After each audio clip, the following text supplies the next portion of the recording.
Good afternoon. It's Vicky Midwood here along with Jenny Bolt, and we are bringing to you the What If Weekly. Now, I know it's not been a week since our last episode, but because of house moving and technical issues with internet and so forth, we have had a bit of a break, but now we're back on it. And we aim to be with you every week around about this sort of time on a Thursday or a Friday afternoon. So I hope whatever you are doing, you are having a good day. We've got an interesting topic today, haven't we, Jenny? Do you want to share what we're going to cover? Sure. What we're going to cover is what if the festive season can be greater, have a greater ease to it than you are presently thinking with all the new lockdown restrictions that have come in. Yes, indeed. We all have this idea, don't we, of the festive season and what it should mean and what it ought to look like. But we're all in the same boat this year, and it's going to be different for absolutely everybody. And I would guess that some of you are embracing that, and some of you are really disappointed. Jenny, how are you feeling about it? Well, I'm feeling actually quite interested because obviously there's bubbles and we have to kind of work that much out.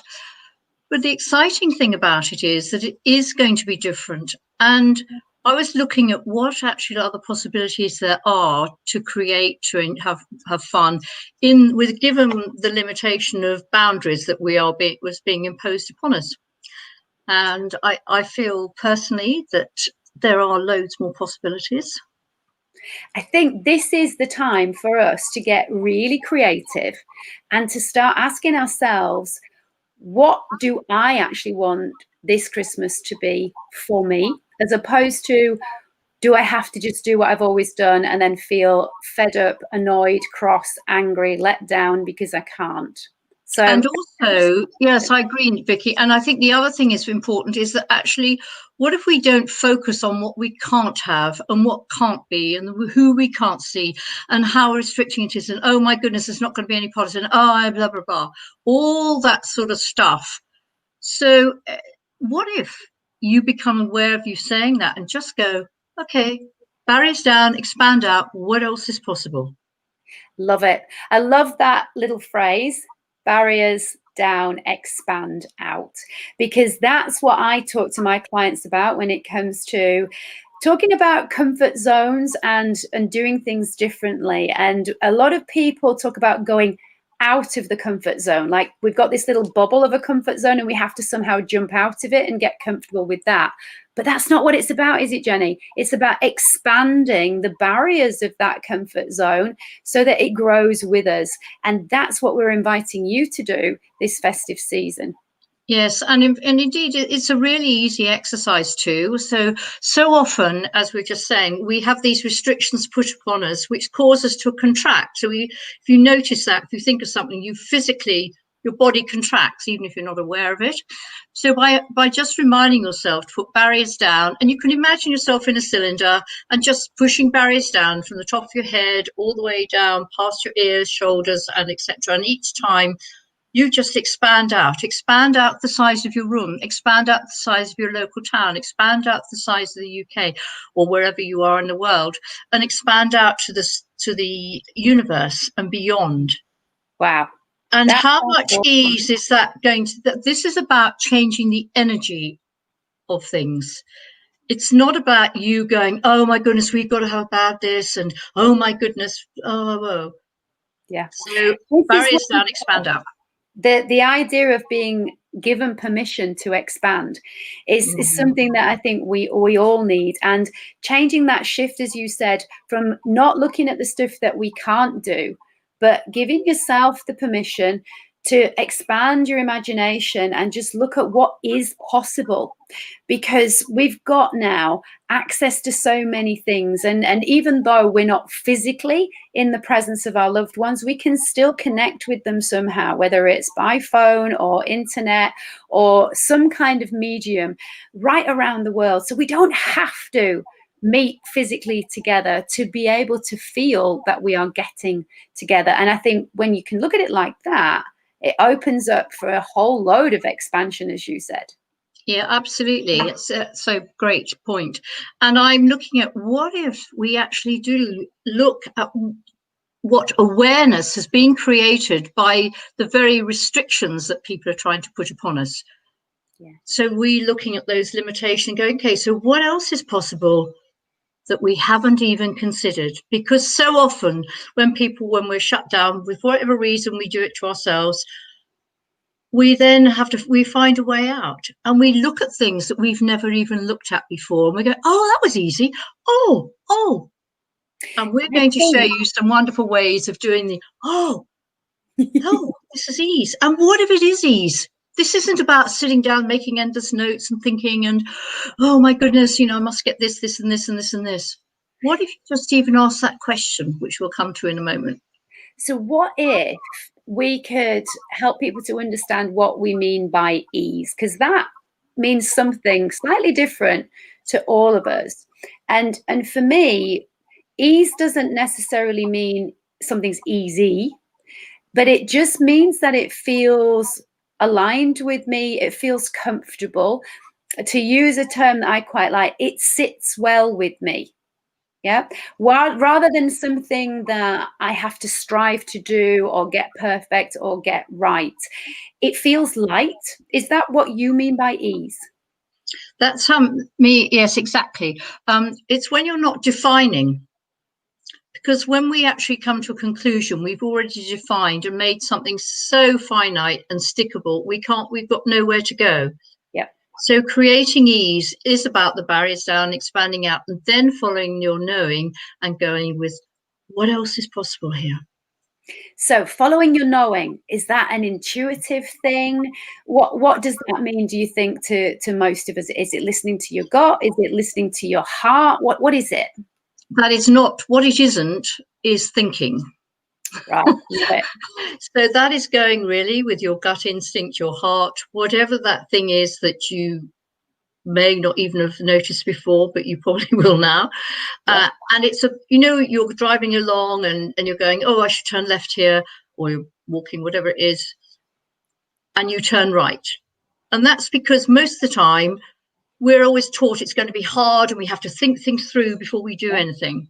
Yeah. What if you just go with that initial gut knowing, follow it through, and then choose again? Yes, absolutely. It's only for 10 seconds. Each choice is for 10 seconds. Yeah, and the nice thing is that we were brought up to make a decision, and when you've made a decision, you have to stick with it. But you and I both know that to feel at ease and to have what we feel comfortable with and to help us to move forward, we are consistently and continuously making lots of decisions, and then we course correct, don't we? So we keep changing those decisions, or we make different decisions, because if we don't like the first one, we can choose a different way. And I think that's something that some of us have absolutely embraced in the whole lockdown experience. And for other people, that's been a really difficult concept to grasp a hold of.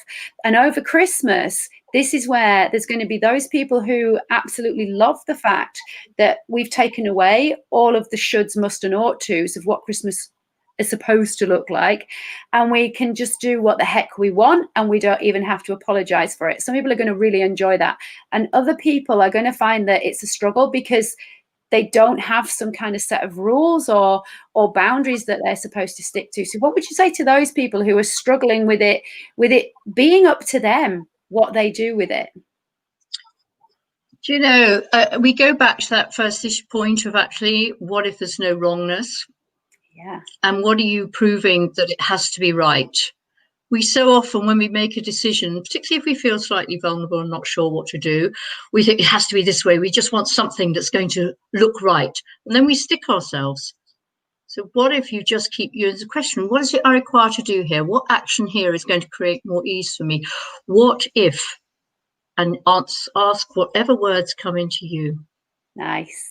That what if it's about expectation as well, in particular, because Vicky touched on that a few minutes ago. You know, everyone, Christmas is, oh, you must have. So the whole expectation of Christmas is this glitter ball of fantasy very often. Okay. I mean, we put loads of families together. So just look at this one. So many times, Christmas statistics show that more people get divorced, there's more rows, there's more problems, abuse and stuff around the Christmas festivities. But the whole image of it is created as something that's absolutely magnificent and easy and fun. And yes, it is. And we do create that ourselves. However, you're the ones in the creation seat. I love it. You are choosing for you. And when you choose for you and you're being you and you're going just with your knowing and you're in allowances too, allowance is another thing as well as that other people are going to do what they're going to do. They are. They are going to have their own agenda, which means they're going to have their little list in their head. This is what we do. Okay, cool. Yeah. And you're in allowance. You're not expecting them to change, but we can come on to that word, isn't it? It's the expectations, and we have all been brought up from being very little to watch these films and get this fairy tale picture of what an ideal Christmas is supposed to be, and we've got this kind of, I think of that picture as being just a storybook thing where you've got, your Santa Claus in his outfit and the roaring fire with all of the stockings around, and it's snowing outside, and all that kind of stuff. And the reality is that for a lot of people, and I'm going to stick my neck out here and say probably 50% of people in the world, that is not a joyous time of year. They don't enjoy it. It's sometimes a time of year that's actually dreaded because they feel so much pressure to behave a certain way, to have conversations with people that they wouldn't normally have. Let's face it, we have a saying, don't we?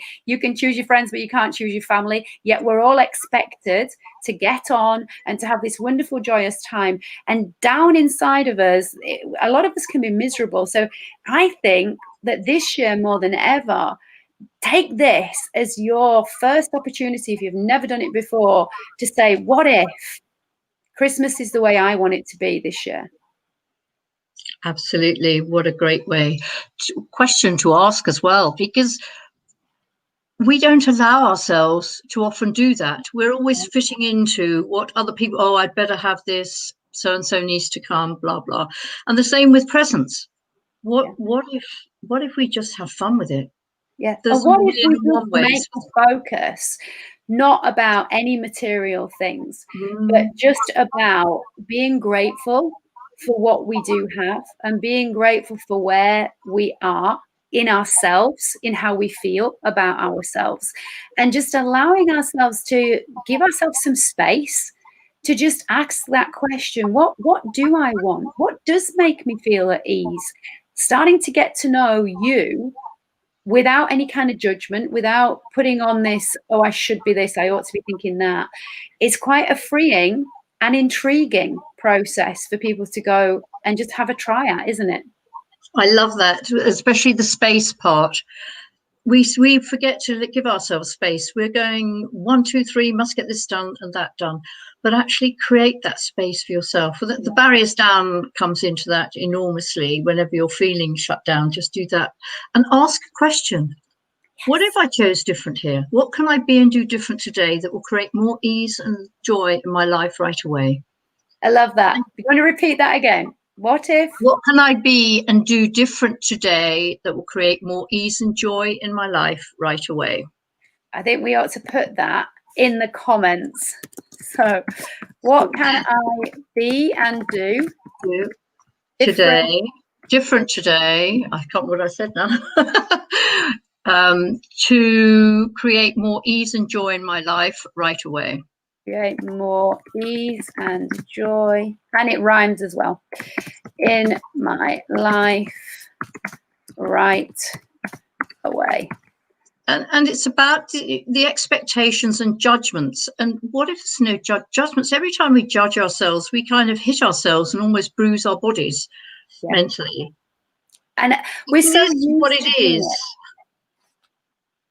I think it's a pattern, isn't it? It's a pattern that we've gotten used to. And what you're saying is, what if you stop doing that? Absolutely. So what awareness are you creating? And notice what your body's doing when things are going the way or not working for some reason. What is it about this I'm not getting? Great question to ask if you're not And sure. you've just brought in something that you and I both kind of work a lot with our clients, is we get them to actually connect to the physical sensations and knowing just what is going on and where, because we all feel emotions physically in different places. And a lot of us don't connect those physical sensations with what is going on in our head. We think that they're all separate. But as Jenny and I both know, that everything is connected to everything else. And you cannot separate body and mind. And the clues are there if we can pick up on them. So what if you did, as Jenny said, give yourself some space to notice, where are you feeling sensations? Is it in your throat? Is it around your shoulders? Do you feel something going on in your tummy, or is it more in your chest? Is it in your head? Where are you feeling? And then see if you can ask the question, what if this is telling me something that I need to listen to? Absolutely. And the same with pain. Pain creates an awareness. And if you're on your shoulders, it can be, what am I shouldering? Nice. Or what am I sick of if it's in your tummy? So you just go straight. Using questions is such a liberating and freeing way of allowing your body to keep chilled rather than contract. Yeah, exactly. And that's what creates that sense of ease, isn't it? And using another little phrase, which is not a question, is interesting point of view. So it's not being dismissive. It's just that everything, including what Vicky and I are saying today, is just an interesting point of view. Yeah. And interesting point of view, I have that point of view. Interesting point of view. So when you go into, I should be doing this, the shoulds, dispel with the shoulds. Interesting point of view, I have that point of view. Interesting point of view, I have that point of view. Say it 4 or 5 times and you'll begin to notice, as Vicky said, become more aware of what your body is actually, how it is reacting in these situations. Yeah. And oftentimes, if we just can do that, even if we start doing it just once a day, one of the classic sensations that we all feel is that kind of tightness in our tummies when we're feeling a little bit anxious or nervous. And we think that it's fear, but what if it was excitement? What if that sensation is excitement? And often we misinterpret those physical signals because somebody told us what that sensation meant when we were little, and we've logged it. So that when we get that sensation again, if somebody, was saying to you, oh, that's because you're nervous, and that's because you're a little bit fearful, you're always going to associate that sensation with your tummy with that. But what if I'd said to you the very first time you experienced it, oh, you're excited, isn't this amazing? You're going to do something different and new. You would have a completely different attitude and outlook. And that's what we're inviting to you to do this festive season, is to have a different attitude and outlook and allow yourself to use your imagination. Yes, it is about a different way of being. Yeah. And the interesting point of view kind of will help you enormously in dissipating all those viewpoints that are imposed upon us, and we've taken on board that Vicky's just explained, and many more as well. So to wrap things up, Jenny, what would you if you could leave our listeners and followers with a couple of questions to ask themselves that are really going to make the process easy, what do you think they can ask themselves? So what if you begin to release the limitations that you're aware of, that you have, of this reality? That could be one of them. And what if actually you knew what you think you don't know all about the festive season? Oh, I love that. Make a difference to your life. Absolutely. And I think on that note, we're going to say to you guys, if you've got any questions on what we've been talking about, or if you have got anything that you'd like to contribute to the chat, please do put in the box your question, who it's aimed to, and we will definitely read all of your questions. Or if you've got any comments, or if you feel that this may be helpful to somebody that you know who is really getting stressed and worked up about what they should or shouldn't be doing over the Christmas season, if you think this is going to be helpful for them to just get a little bit more clarity and to just give themselves a bit of a break, to ask that question or ask those 2 questions that Jenny's posed, please do share it with them. And we want to say thank you for listening to us Can today. I just add one more thing about being the invitation? What if you started to be the invitation? What if you were the gold embossed invitation of you, and being that light that actually walks your way through with ease this festive season? And on that note of you being that invitation, we're going to say goodbye for this week, and we will be with you again next week. Jenny, it's been great as usual. Thank you so much. Lovely to see you. Vicky. Thank you so much for your contribution, Vicky. It's great to speak with you guys. And as Vicky says, please add any comments you like. We'd be delighted to receive them. Thank you. Bye. Bye.